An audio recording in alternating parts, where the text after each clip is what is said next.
Hi, good afternoon. Thanks for joining me and our conversation today with David Bernstein on his new book, Woke Antisemitism: How a Progressive Ideology Harms Jews.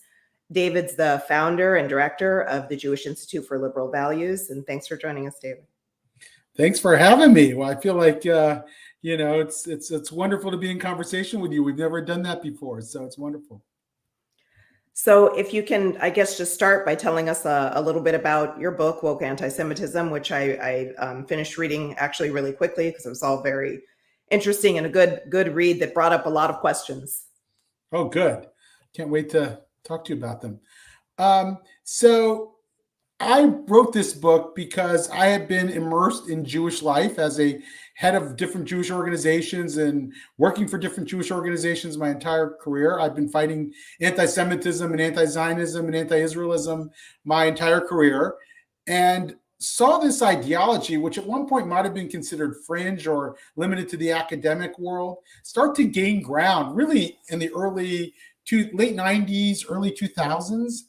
And I remember first hearing the quote, racism equals prejudice plus power in the late 1990s. And I thought, wow, that's interesting. So does that mean that Jews, if they're considered powerful, cannot be victims of racism? And what does that mean for us?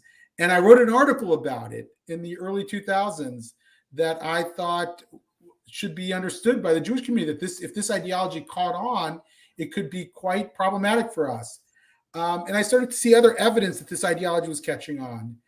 And I spent some time on campus. I was head of an organization called the David Project, which was an Israel advocacy and organization trained college students in advocacy and the like. And I met a lot of students and a lot of Hillel professionals and a lot of professors. And I talked to them about the challenges that they were facing on campus.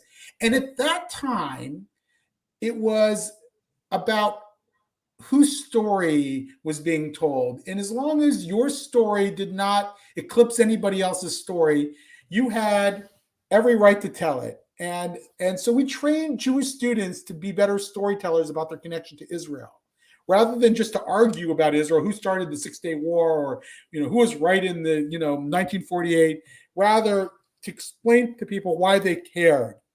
And that seemed to be working for a few years, until about 2014, when you could really feel the ideological environment shift. And in 2015, I remember hearing the term intersectionality. It was a term that wasn't completely unfamiliar to me. I remember studying about it in an academic setting. But all of a sudden, it was being used in a very different way. People started to talk about the connection between oppressed groups. And I thought, okay, that's interesting. And it was very clear that Jews were on the wrong side of that oppressor equation. And so I thought, this is going to be potentially dangerous. And again, I wrote about it in 2016, caused somewhat of a firestorm in this op-ed on the intersectionality, the anti-Israel movement you haven't heard of. And then, and so I watched all this develop, and in the aftermath of the George Floyd murder, really saw it on steroids, and saw how Jewish organizations sort of immediately caved into the ideological fads of the day. And I also witnessed the rise of a new variant, in my view, of anti-Semitism, what I would call radical social justice anti-Semitism, or in my book, Woke Antisemitism, a little bit more provocatively titled. And that's what brought me to write the book. I just felt it was time to really flesh this out. And that's what the book was about. So how do you respond, or what's your response to people who either minimize or deny that radical social justice ideology causes anti-Semitism, or that there's anti-Semitism on the far left of the political lens? Yeah. So most of the mainstream Jews that I know, even people, by the way, on the far left of the Jewish community, will acknowledge that there's left-wing anti-Semitism.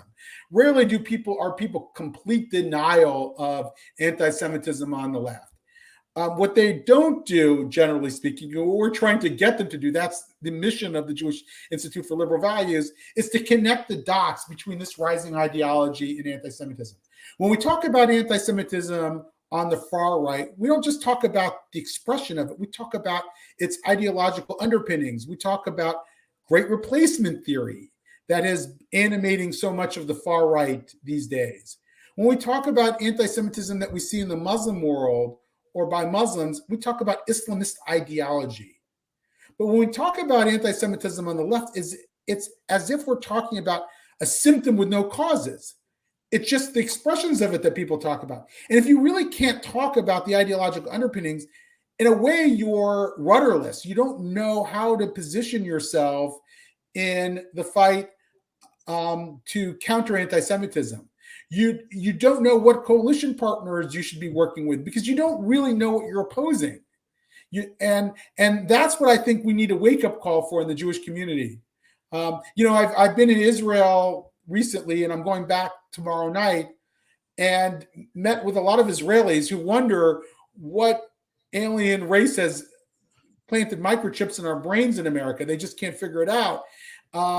And I've been telling them maybe it's time for a family intervention, because if American Jews on their own can't figure this out or won't figure it out because they worry about what we'll do in their internal organizational life, then maybe Israelis can help us think it through a little bit.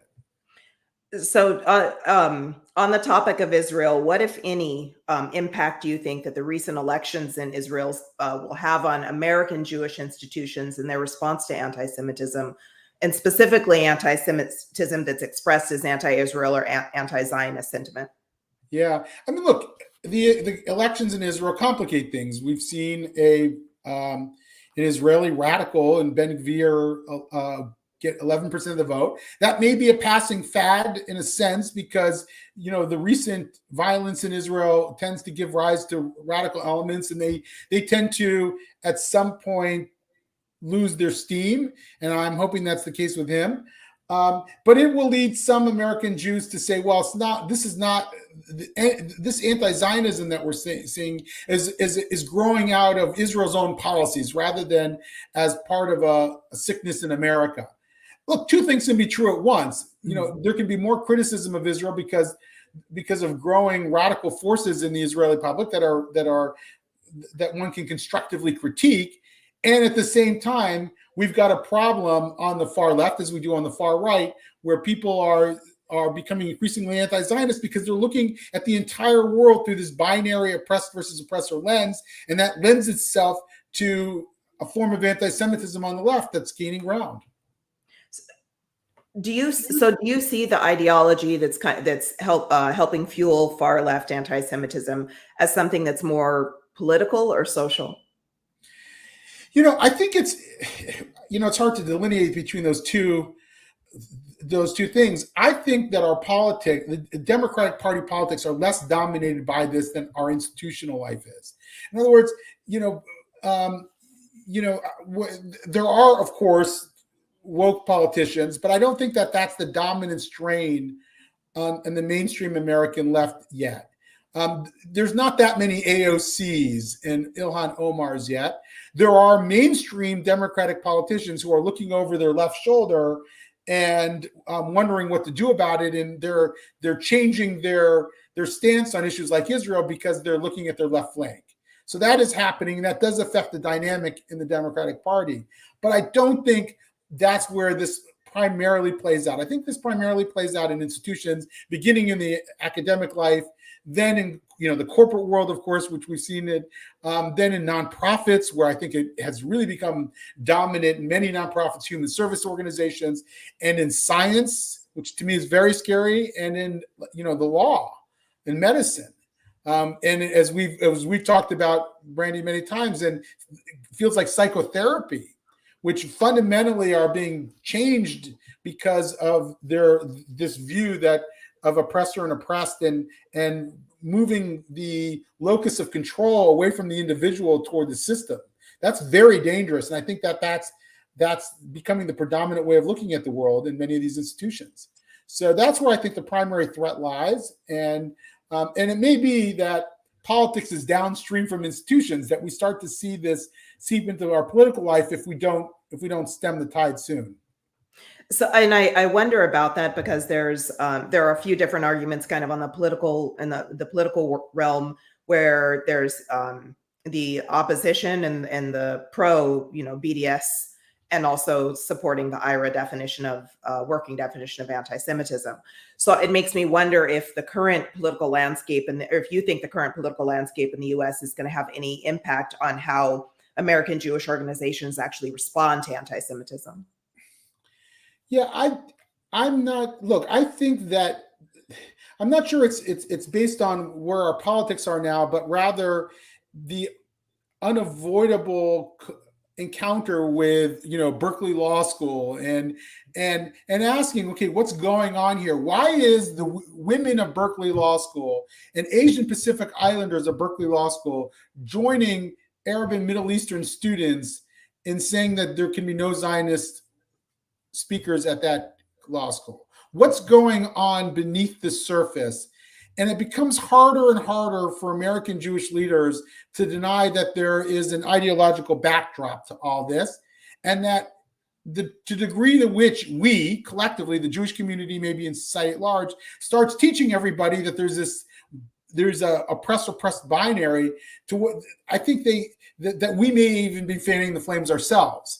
And I think that's where Jewish organizations have to ask themselves some tough questions. They want to be aligned with the left so that they can influence the left. They feel more comfortable on the left. That's their natural ideological home. And so they're trying to influence the left.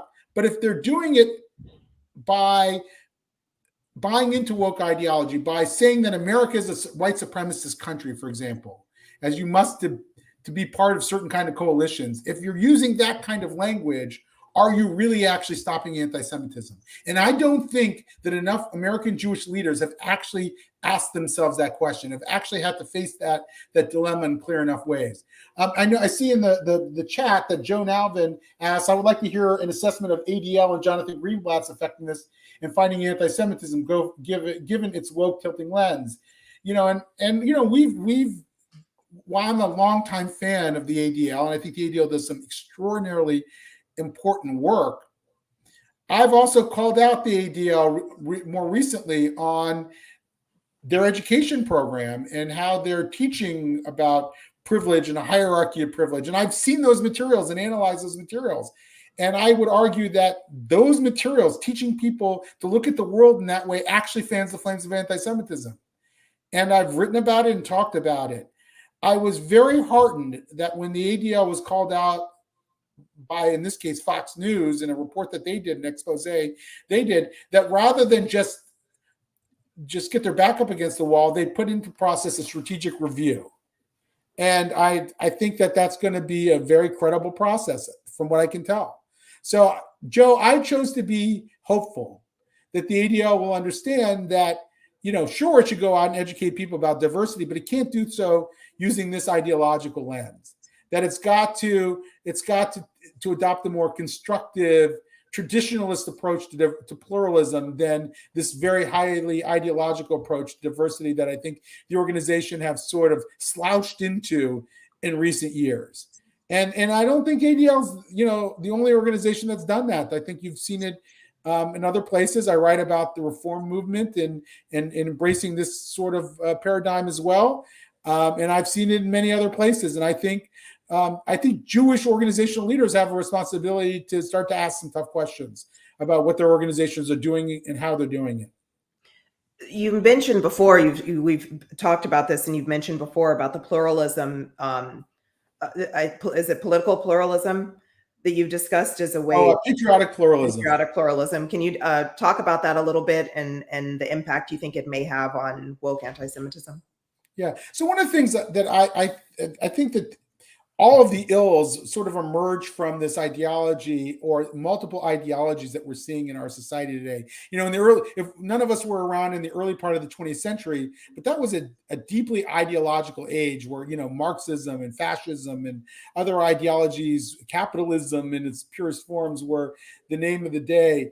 And I think we're entering another ideological age for a variety of reasons, and that those ideologies, these dogmas, are giving rise to anti-Semitism, whether it's wokeism or Great Replacement theory or what have you, are giving rise to anti-Semitism.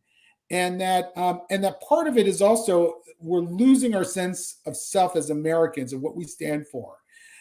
You have wokeism say that America is an oppressive country from beginning to end, and you have also a version of that on the right, which believes America is being taken over by immigrants. And I think both of those are corruption of the American idea. And what I think we need to get back to and start to talk about in a much more robust way is what I would call patriotic pluralism.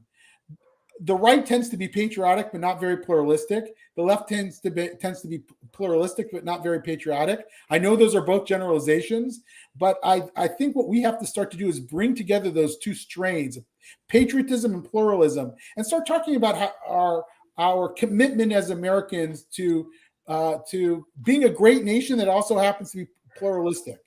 And then talking about what that means for us and what kind of policies we want. I think that's the more positive end of this endeavor. It's not enough to just criticize the woke ideology or try to bring it down. We've got to articulate a sense of who we are and what it means to be Americans. And I think that's sorely lacking, and something that I would like us to move toward as we build relations with other groups like heterodox Black thinkers and activists, Asian thinkers and activists, Hispanic thinkers and activists, and the like.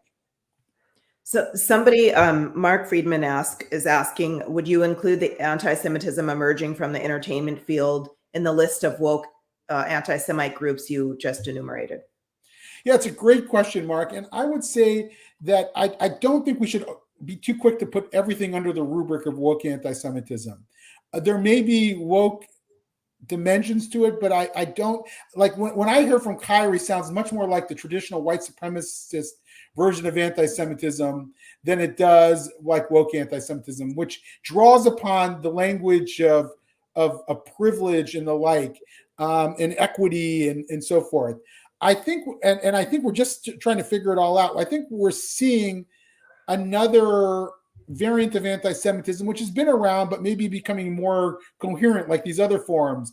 You're hearing it in Kyrie Irving's comments that draws upon sort of Black Hebrew theology that Jews stole the covenant from Black people. So I worry what we're going to see is a hybrid form of anti-Semitism in sectors of the Black community that consists of sort of traditional white supremacist tropes, some radical social justice ideology thrown in there, and some unique twists that you're seeing from like Black Hebrews and the like. And that unfortunately, because the people who have talked about it are so famous and have such large followings, that it could be very, very hard to fight. So I have a lot of concern about that. I don't think that that's necessarily the same thing as what I'm talking about in woke anti-Semitism, but might be related to it. I mean, I think we've seen that with stuff that comes out of Farrakhan for a number of years already, where it's kind of a very close parallel to what comes out of white supremacist anti-Semitism.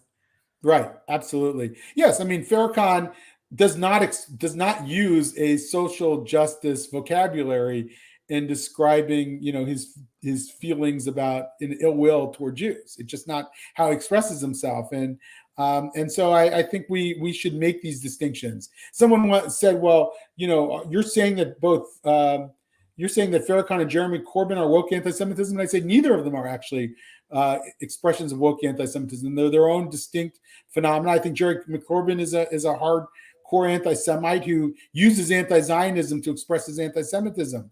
But that's not the same thing as what we're dealing with in woke anti-Semitism. To me, woke anti-Semitism is emerging from this very particular social justice vocabulary that can provide a permission structure for certain kinds of anti-Semitic tropes. So let me give you an example. At Stanford, a few years ago, there was a debate when a Stanford student senator said he didn't think it was anti-Semitic to talk about how Jews control media and the banking industry and the like. And he was immediately called on the carpet for that and was being asked to resign and the like. But during that debate, several students at Stanford also said that we should not lose sight of the intersection between white privilege and Jewish privilege. So the one student who expressed anti-Semitism in the traditionalist trope was immediately called on the carpet. But the other students who used the social justice vocabulary of privilege were able to remain below the radar screen.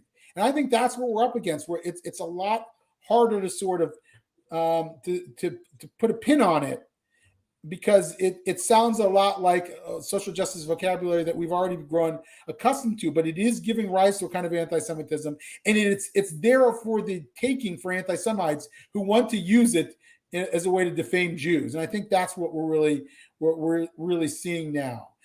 It provides a permission structure for it to do it. Also, there's another phenomena that I think we're seeing. We've been talking the past few years about the concerns about how intersectionality is being used, the concept of intersectionality.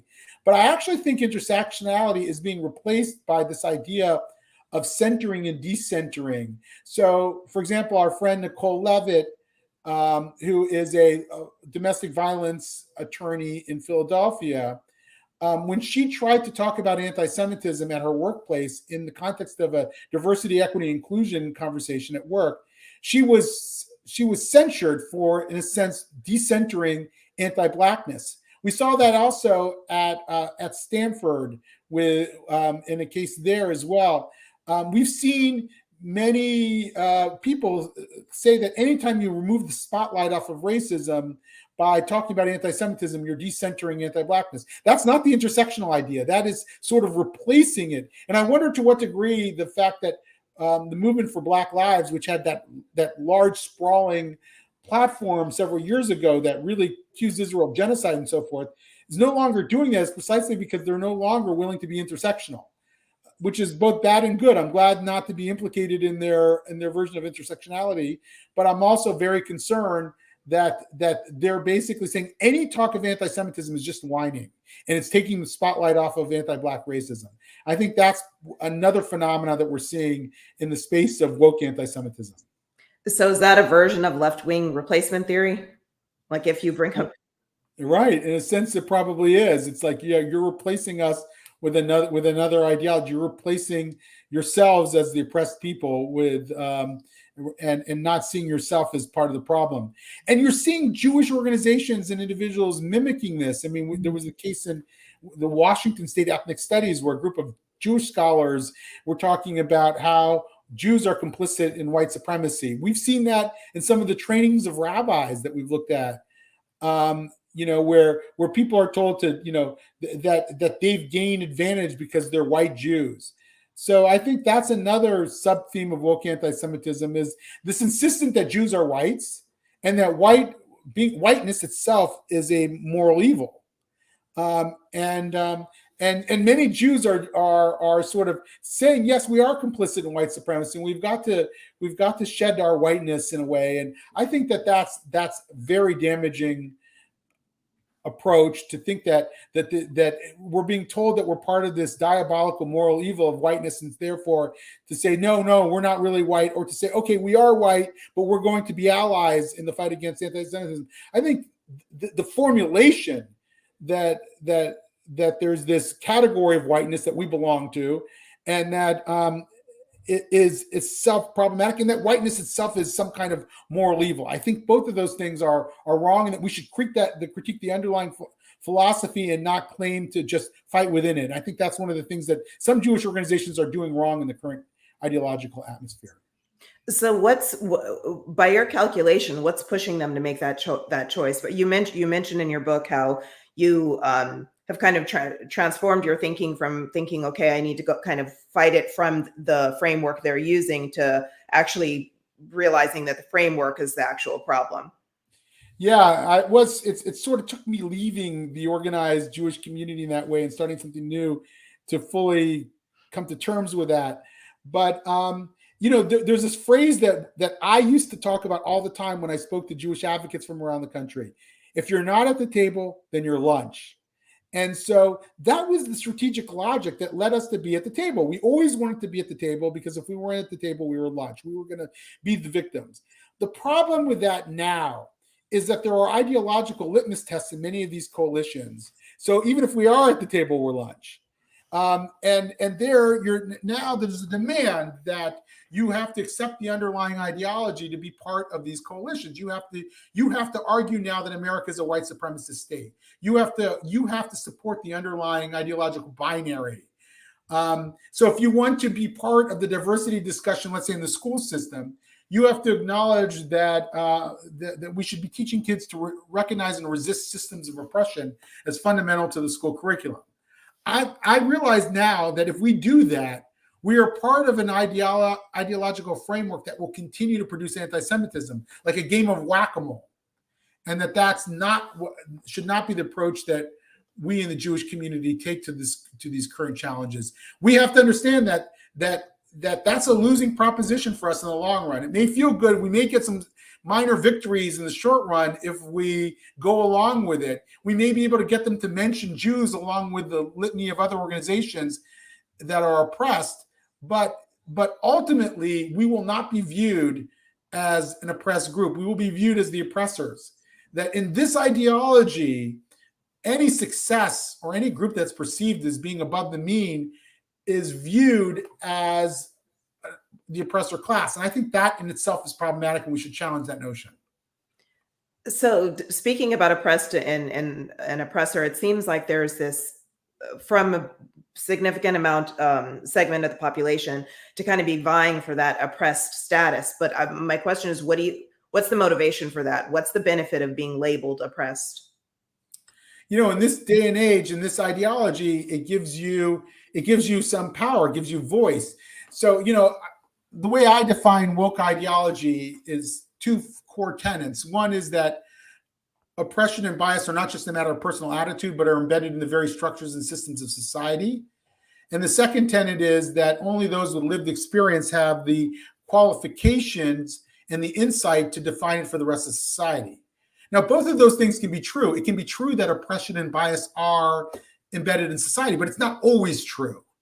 And it can be true that somebody who's experienced oppression and bias has insights for the rest of society that we should listen to. I think we should listen to, but it doesn't give them unqualified power to articulate it for the rest of society. We have to listen to other people. We have to be able to trust our own worldview on it, our own observations on it. We have to look at data. So, I can say that as a Jew, I've experienced a lot of anti-Semitism in my life and say America is an anti-Semitic place. But then I look at a Pew survey that says American Jews are the most admired religious group in the United States. So I have to take into account both my own experience and the data that a study like the Pew survey can tell us. So I think going back to your original question, when someone in this ideological atmosphere, you get credibility by articulating an oppressed identity, and sometimes it can even take on really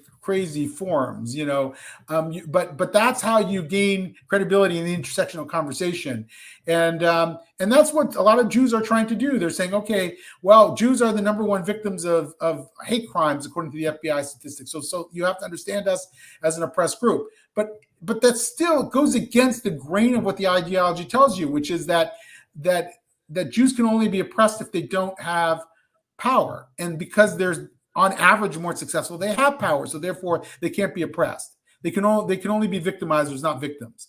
So I don't think that gets us out of that bind. And I just don't think it's the right social model for America. I mean, America is a highly imperfect place that has yet to live up to its own highest ideals, but it should be on the path to trying to do that. And you do that by allowing people to talk to each other, by being in dialogue, by having an open discourse, by arguing, by debating, not by insisting that certain people have all the answers and everybody else is just privileged. I don't think that's how you get to a more just America. So I would say that one of the main drivers of this ideology that's helping foment anti-Semitism is kind of the shunning of small L liberalism. What do you think is the main factors in far left ideology that's driving this increase of Jew hatred coming from progressive spaces? Yeah. So look, the ideology itself wants to have a monopoly over explanations for why some people do better than others, why there's disparity in the world. It wants to say that the only legitimate explanation for disparity is systemic oppression, and that there's no other legitimate explanation for why certain groups are doing better than other groups in society. And if you cross it, if you say, well, there might be other reasons, let's look at it, let's discuss, let's debate. That's what liberalism demands. Liberalism demands that the conversations be left open. Liberalism demands epistemic openness, not epistemic closure. It says we don't have all the answers. We'll never have all the answers. But the only way we're going to get to something closer to the truth is by constantly doing science, constantly being in discussion, constantly listening to each other and trying to figure out what the best solutions to problems are. It doesn't always work. It doesn't always get you there in record time, right? But it's just better than all the other alternatives. And I think when you have epistemic closure, when you say that there's a group of people that has all the answers, when there's a group of people that you're going to say are powerful because of their positionality in society, that's a great invitation for all sorts of dogma. It becomes fertile ground to say that certain groups are more powerful than other groups, and that those groups have gained their power by complicity in white supremacy. And I think that's what's being weaponized in certain circles. Now, it may be that there are a lot of woke people who would never dream of thinking ill about Jews. I'm not claiming that, but the idea, the architecture of the ideology itself allows for those more extreme people to make claims that they wouldn't otherwise be able to make. Do you see this spreading outside of the U.S.? Well, certainly in Canada in full force. We're going to be holding a program. I don't know if you have off the top of your head, but we're going to be holding a program about the Canadian scene soon. I'm sure Dan will give us the date in a second, and we can tell everybody when it will be, and you'll be hearing from us about that. I mean, it might even be more problematic in Canada. It's a little different than in Canada, but it might be even more problematic in Canada because there's really no opposing political force in Canada as there is in the United States. It's in the UK, but not nearly as much as it is in the US. It's in other Anglo countries like Australia, New Zealand. It seems not to have gained that much ground in non-English speaking European countries and in non-English speaking countries. I've been in Israel, and yeah, of course, there probably is a trace amount of wokeism at Tel Aviv University, but you don't see a lot of it. It doesn't have the kind of popular resonance in many of these other cultures. The French are desperately trying to keep a philosophy that may have its origins among French thinkers like Foucault from actually finding its way back into the French body politic. And they've been very clear that they want no part of it. So I do think that there's greater resistance to these countries. It doesn't comport with their experience in the same way as it does in the United States and some of the other countries. I think the more a country was sort of part of the post-colonial experience, and the more guilt there is in that society, the more likely it's going to be susceptible to woke anti-Semitism and wokeness in general. It's interesting. That's an interesting thought, seeing where it's spreading and how, or where it exists and how, because there's a lot of talk about decolonization, but most of the talk is happening in places like the United States. If you go to countries in the global South that were former colonies, this ideology isn't really spreading there.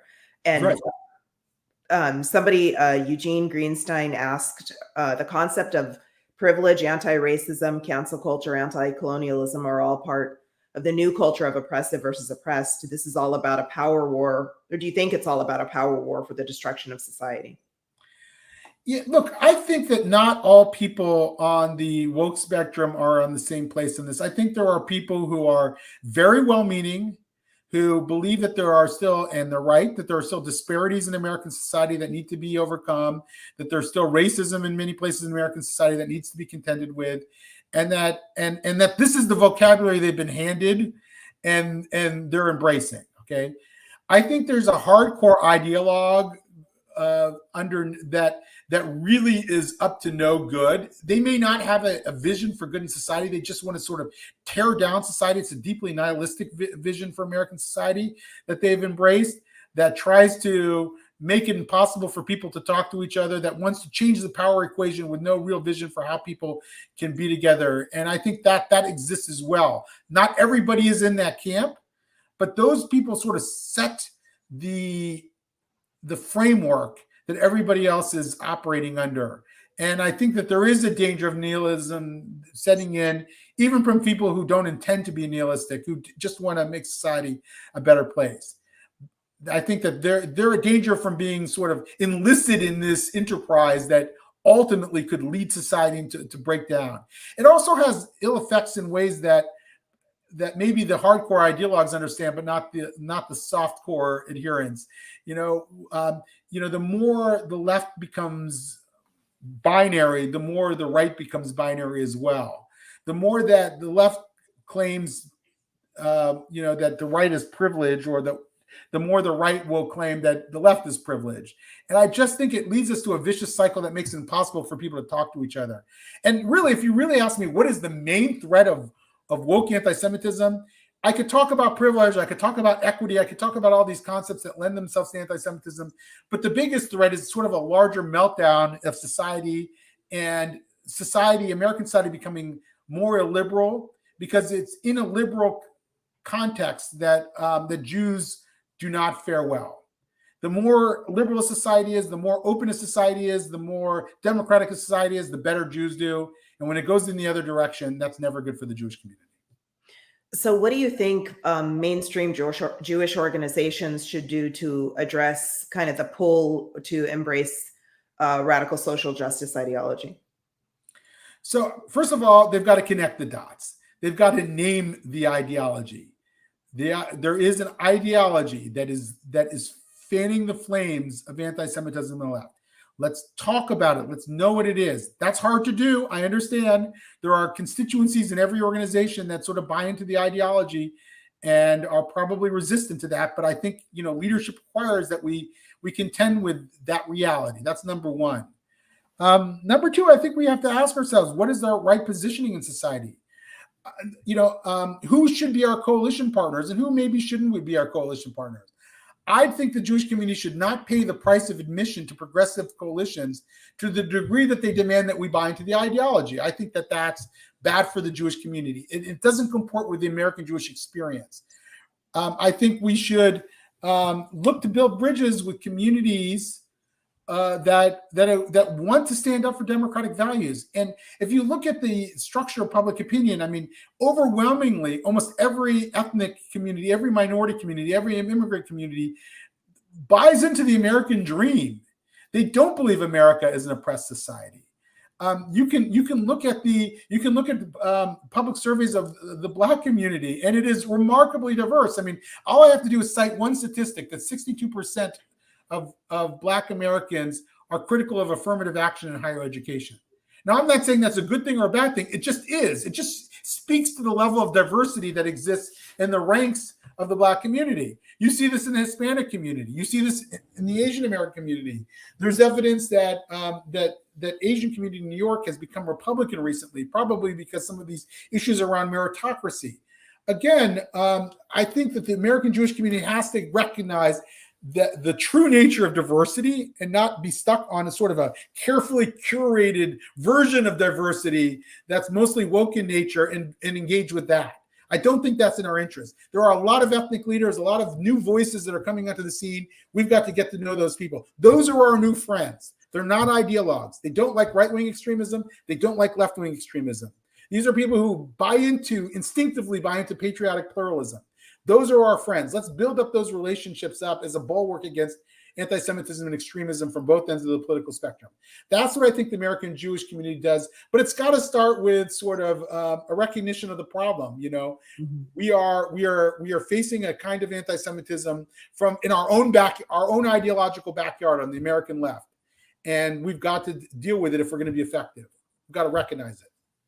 So David Weiss just asked, and I believe you answered it, are there potential allies in fighting this ideological battle, or are the Jews, at least in the short run, faced with fighting the battle alone? And I just want to say that I think you're right that there are more people in the in the U.S. and in American society that kind of shun radical social justice ideology and shun the extremism from either end of the political spectrum. But mainstream Jewish organizations, seem to platform a lot of voices from the extreme left. Right. To where and they think that they're representative left, but that's the mistake that they're making. They're curating certain voices in communities of color that they think speak for everybody, but they don't speak for everybody. And that's I think that's the practice that sort of you have to end first, is to think that you're speaking to an entire community because you're speaking to some ideological segment of it. and you can, I invite anybody to look at the numbers, the survey data of these various communities to see what their true attitudes are about all kinds of social issues. I mean, if you look at crime, for example, 81% of the Black community thinks that crime is like the top issue facing America. Now, if you just listen to certain extreme voices within the Black Lives Matter movement about it, you would think that we should be defunding the police, which almost nobody believes in the Black community. So again, I think that we should get real about this and more rigorous in our analysis. Otherwise, what happens, and I think this is what has happened, is that Jewish organizations will platform somebody and say, okay, this is the person who's in charge of the way we think about diversity. And you're seeing this not just in Jewish organizations, you're seeing this in human service organizations and in government and everywhere else. And they say, this is our person who's going to tell us what to think about diversity. And they defer to this phenomena that Matt Brunet calls identitarian deference. And I think that that's really the wrong way to think about our challenges. Like, we should have conversations around diversity. We should have conversations about making America live up to its own high ideals, but we shouldn't defer to anybody else who gets to tell us exactly the right way to think about those issues. That's not liberalism. That's illiberalism. So I think that's what Jewish organizations have to do, is go back and say, let's open up these conversations. Let's not put any one voice in charge of how we think about these complicated issues. So I always think that the politicization of a lot of ways to address social problems is the main problem, because there's this idea that, okay, I'll fight, anti-Semitism, and you know this and can speak about, what the survey shows about people acknowledging that anti-Semitism exists, but that the cause is on the opposite end of the political spectrum. Right. They do this with each other. They blame the other camp. Right blames the left blames the right. Neither blames their own camp. Right. So John Simon asked, many on the left think Trump is the cause of the uptick of anti-Semitism. Any thoughts?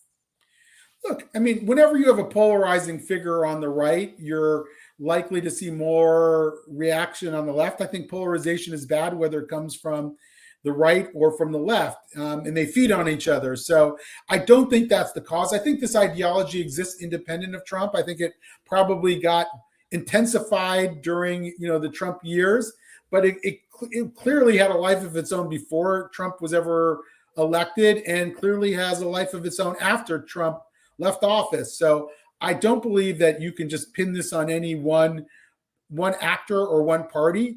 We're living in a time when people want very simplistic explanations for what's wrong. There's a process of what's political scientists call political sorting taking place, which means that we're expected now to be in these very cohesive ideological tribes where we're completely aligned with everybody in our own tribe, and we're not allowed any leeway to disagree with people on the left or the right. So, and I think that process, along with these ideologies gaining ground, is quite lethal and quite anti-democratic and dangerous for American society. So, the right has a culpability, the left has this culpability. They're different. I don't want to equate them entirely.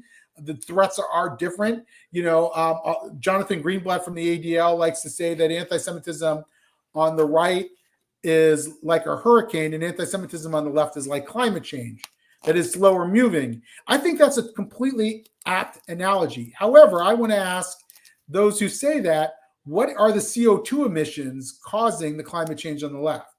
What are the causes? And that's where I challenge the ADL and others to start to talk more about the underlying ideology at work here. So what's the response that you've received about your book from people that sit, left of center and people that sit right of center politically? So the far left, of course, attacks even the title of the book, Woke Anti-Semitism. It is provocatively titled. I think if you read it, you'll see it's much more nuanced than the title of the book. But I'm not doing it to be provocative. I'm doing it because it's a word that people understand. Woke is a term that we have at least some intuitive understanding of what it means, and we know that there's a variant of anti-Semitism emerging from there. So there are some on the far left who are saying that it's a pejorative, and they won't even they won't go any further than that in discussing it. I think there are a lot of people sort of on the center right who fully agree with it and have thanked me for writing it and finally giving expression to this phenomena. And I think there are a lot of people sort of on the center left, where I sort of tend to be, who say, who don't want to talk about it out loud, but understand it's a problem, and they know they're no longer that comfortable on the left. They're scared of the right, and they're not going to necessarily gravitate to the right because they're more scared of the right than they are the left. But they don't like what they're seeing on the left. They don't like what they're feeling on the left, and they're looking for a voice, and they're looking for a vocabulary. And so one of the things I try to do in the book is to equip individuals with some of the things that they can do to articulate their discomfort with this as a first step. I talk about this phrase that I think people should use, which is, I think about things differently. Rather than go, I disagree with you, which sometimes I do. I shouldn't, but I do. But I should say, I think about things differently, which is a great way of introducing a dissenting opinion in a place that tends to be very ideologically homogenous. What are they going to tell you? Don't think about it differently? They might, but at least it's a way of taking the edge off. I think we should do, in the book I talk about, do the awkward dance. And that is, find other people like yourself. And the only way you can do that is by sort of telling people, I'm a little uncomfortable with what I'm hearing on the left, and seeing where that goes. And then you can find your allies in that process. I've done that several times. I remember, Brandy, the two of us did that. We met this African-American diversity professional at a university, and we didn't exactly know where she was coming from, and we started soft, and before you know it, we realized we were just complete compatriots in this and we had a new friend, a new ally in this work that we didn't have before, but we had to go through that awkward dance. I think those are the kind of things that individuals can do, and individuals can also they can start to organize around this. It's not for everybody, but for some, they can build new organizations, they can get involved, they can run for office and on a platform of traditional liberal values. And I think there are people who have to raise their hand at a board meeting and say, I'm sorry, I don't think that's the right approach, and here's why. And there are, in every Jewish organization, even in center-left organizations, there are people on the center-left, on the center, and the center-right who don't like what they're hearing and seeing, and they're sometimes reluctant to say so. And I think they've got to take risks, calculated risks, in expressing their viewpoints at board meetings and the like. Before I'm going to get to Liz Wagner as a question in the comments, but before we get to that, I want to ask, because there seems to be a little bit of hesitancy sometimes to be open about the ideology that's causing concern, and people hesitate because they don't know how they're going to be received by expressing themselves. Do you think that there should be a price of admissions that Jews pay in order to enter an ideological space, so a progressive space or even a more conservative space? Look, I mean, there's always going to be some price of admission. There's an expectation that you agree with them, at least on policy issues or on some fundamental values, right? So, you're not going to be part of a left-wing space if you don't agree that, our criminal justice system needs some work. That to me is an acceptable price because you're joining in the endeavor. You're trying to make the criminal justice system a better, more equitable system than it is today.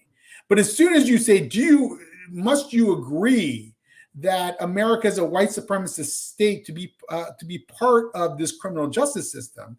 That's when I think we have a litmus test in place that Jews should not pay. I think with the right as well, there are things like, that Jews should say, this is not authentic to who I am as a Jew. And not Wilf likes to talk about, a pound of flesh, that very often countries, movements, ideologies demand their pound of flesh from the Jewish community. By that, she means that Jews have to give up some key aspect of themselves to reconcile with society. But as our longtime board chair, or not longtime, our board chair, Pamela Paresky, likes to say, that we don't have to play the parts that others have written for us. And I think we don't. I think we can be we can stay true to who we are. Not all Jews are the same. There's going to be left-wing Jews. There's going to be right-wing Jews. But I think Jews should be able to stand outside these ideologies and be independent thinkers and to stand up for independent thought in society. I do think that's key to who we are. In addition to the idea of small L liberalism is the idea of machloket l'shem shamayim, arguments for the sake of heaven. That's core to being Jewish. I think we should stand up for that value. So Liz Wagner's asking, what has the reception been in the reform movement? Look, there are reform rabbis who are very supportive of this. They were outspokenly supportive of it.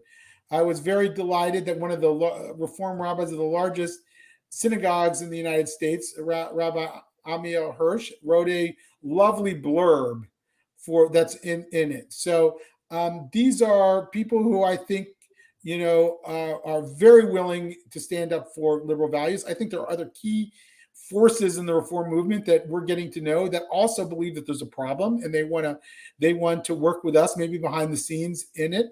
But there are also, highly woke voices within Reform Judaism that seem to be the dominant strain.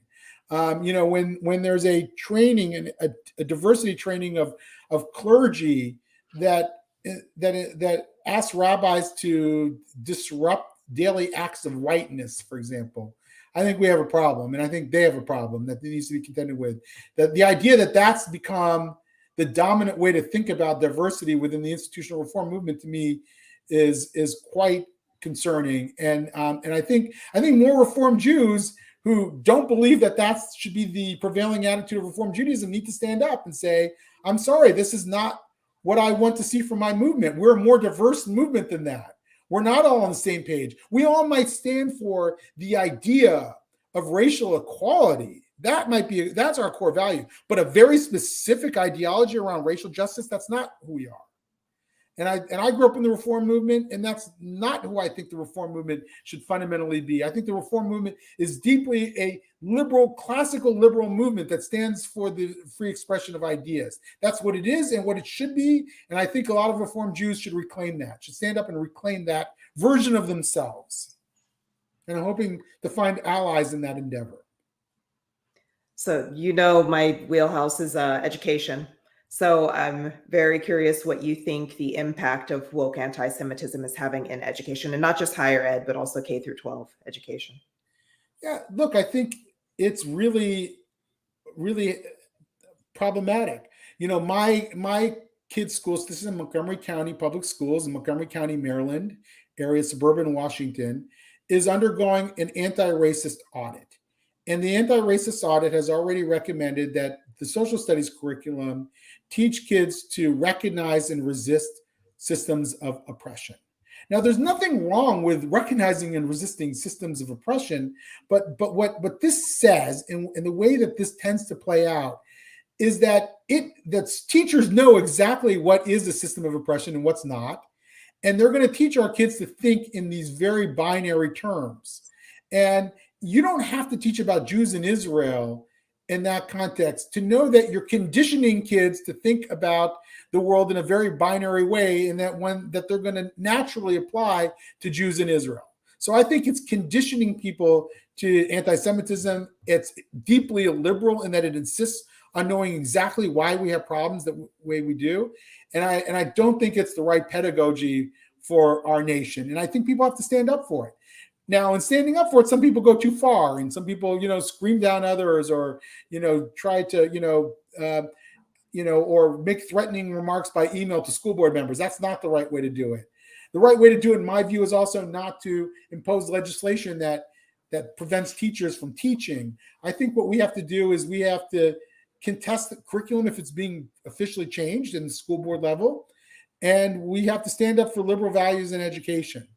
That's not easy. A lot of teachers, unfortunately, have already bought into this. I think, we should be honest with that. Well, education schools have been teaching teachers to think about it these challenges in a certain way for many years, and many teachers have gone through those education schools. You were in an education school. I know from talking with you that comports with what you've seen. And I think we've got a lot of work to do, and it's in the Jewish community as well. It's in Jewish institutions and Jewish educational institutions. And again, I'm not against at all schools teaching about critical race ideologies or anti-racism. I just want them to teach it in a way that also exposes the critics of it as well. That's what a liberal education is. It's about giving people a multiplicity of views around key social issues. Let people debate it. Let kids debate it. Let kids hear from Ibram X. Kendi how to be an anti-racist, and hear from John McWhorter on how to critique it as well. And so let them come up with their own judgments about why we have the problems we do in America today. Let them be critical thinkers. I think many American Jewish educational institutions are taking sides on that. And that's a problem, and we need to start to stand up against it. No, I agree. Do you see, I have just one last question. It's probably a big one, but I'm going to ask it anyway. Do you see this as creating a type of fissure or bigger division between Jews in America and the diaspora and Jews in Israel? I mean, it is a source already, having just been in Israel and meeting with people and sharing with them my observations on woke anti-Semitism. I can tell you that they're worried. They're worried that this is conditioning Americans to be less supportive of Israel.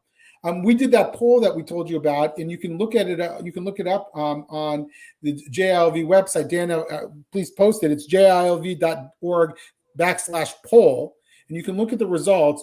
I'm currently doing an analysis with a political scientist about this, and when we looked at sort of a woke profile from the survey data that we did, and it perfectly coincides with the slippage in support for Israel. The more woke you are, the more critical of Israel you are. And you can even look at it on the spectrum, and those two lines are absolutely parallel. So I think that Israelis understand that. They understand this is a national security threat. If America becomes hyper woke, imagine what that's going to do to investment, to socially responsible investment, which is all the rage in many corporate sectors these days. So, what does this do to America's sense of self and its leadership in the world if we believe we're living in a white supremacist state? That, I think, is highly problematic. I think Israelis understand that and are looking for advice on how to deal with it, because they also don't know what to do. And I'm urging a family intervention with my Israeli friends that I'm meeting and say, maybe it's time to talk to your American Jewish counterparts about your concerns. All right. Well, thank you, David. Thank you, Brandy. It's wonderful to work with you in this work. And I hope you all will buy the book and let me know what you think. And also try to bring Brandy and I to your synagogue, to your Jewish organization to talk about these issues. We won't bite, I promise. And I think you can, and we're there to share this perspective and it starts with a conversation with your rabbi or the executive director of the organization that you're involved with. Be gentle, but ask them, maybe it's time to hear another perspective on this. And we're happy to do it by Zoom and in some cases in person as well. Yeah, great. No, thank you. It's been great. It's wonderful working with you, and the book is excellent. I think that I hope that people read it and that it's a very good conversation starter. That's the goal. Thanks so much. Thanks.